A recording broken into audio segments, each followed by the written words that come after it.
nombre es Lizy Fernanda Rodríguez.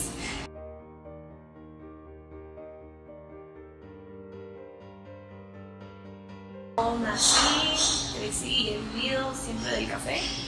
Estudié en la Universidad del Valle, me gradué hace 3 años de Ingeniería Química. Actualmente me dedico a... Yo tengo una venta de café tostado, una pequeña marca, Sacramento Coffee, y trabajo aquí en Coffee Libre. Estoy muy feliz. Cuando no estoy haciendo algo que tiene que ver con el café, soy corredora también y me gusta, me apasiona el yoga. Casi todos los 20. Bueno, llevo 4 años corriendo 21K.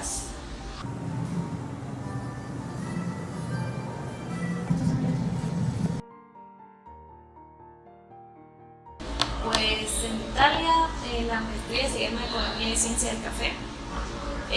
Esta es una maestría de un año, en un año se termina, y apliqué a una universidad en Trieste, Italia, para estudiar una maestría en Economía y Ciencia del Café, donde me terminé de enamorar más del café.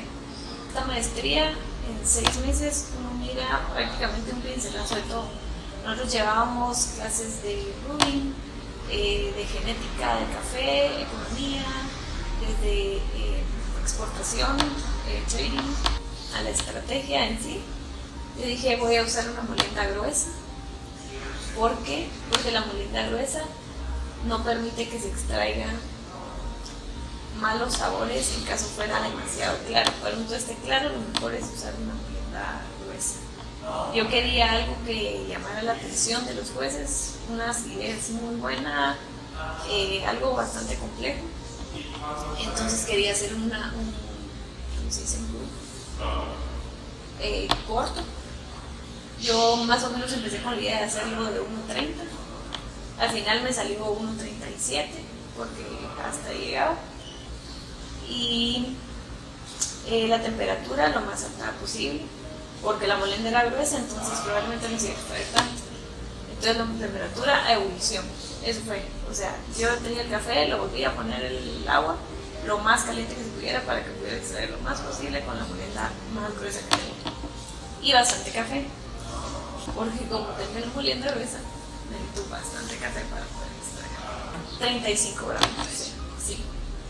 Probé con 40 gramos, pero en el tiempo corto que necesitaba sacar el café para que no me sobreextrajera de tanto café, no me cabía suficiente agua, porque el café llevaba 7 días de haber tostado, entonces todavía tenía gases. La verdad que no se podía hacer en tanto tiempo, no cabe en el AeroPress, o sea, se ve así. O sea, yo solo le trataba de echar lo más posible en el menor tiempo posible.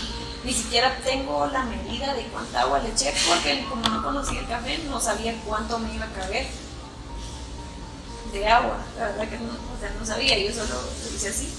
Y después le agregué el agua, los 200 mililitros. O sea, hasta llegar a 200 mililitros.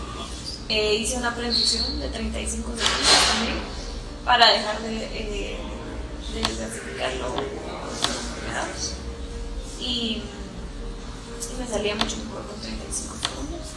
Y lo moví 5 veces con la paleta. No es tanto tiempo, pero por lo mismo, porque tenía bastante café. Y básicamente, y el método se fue. El agua nosotros la llevábamos, estaba a 106 partes por millón. Entonces, sí, yo creo que esa es una de las variables más importantes. No eran especiales, eran calentadoras de agua normales, porque la verdad que en el AeroPress no es necesario, como todo el café tiene contacto con el agua, no es tan necesario tener una kettle bonita, porque todo cae. Y yo lo quería hacer rápido, entonces sí necesitaba un flujo rápido, o sea, un buen chorro, y creaba un poco de turbulencia y se llenaba más rápido para poder llegar a 1.37.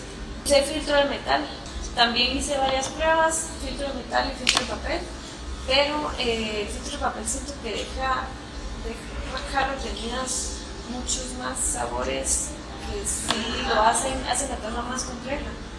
Entonces usé filtro de metal. A la hora de escoger el grano, también siento que eso siempre se van algunos, y si el tueste no fue perfectísimo,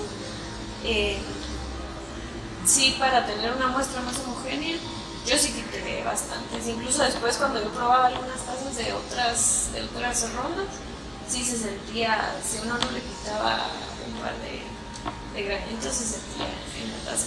Molino, el Alconi K43, es súper consistente, entonces por eso es que lo tenemos acá, porque sí permite que todas que la molienda sea mucho más homogénea y no hayan granos tan finos, no esté tan fino, algunos pedazos diferentes que otros, entonces lo más fino es lo que produce la amargura, entonces eso ayuda también a tener una mejor taza que se sienta más brillante.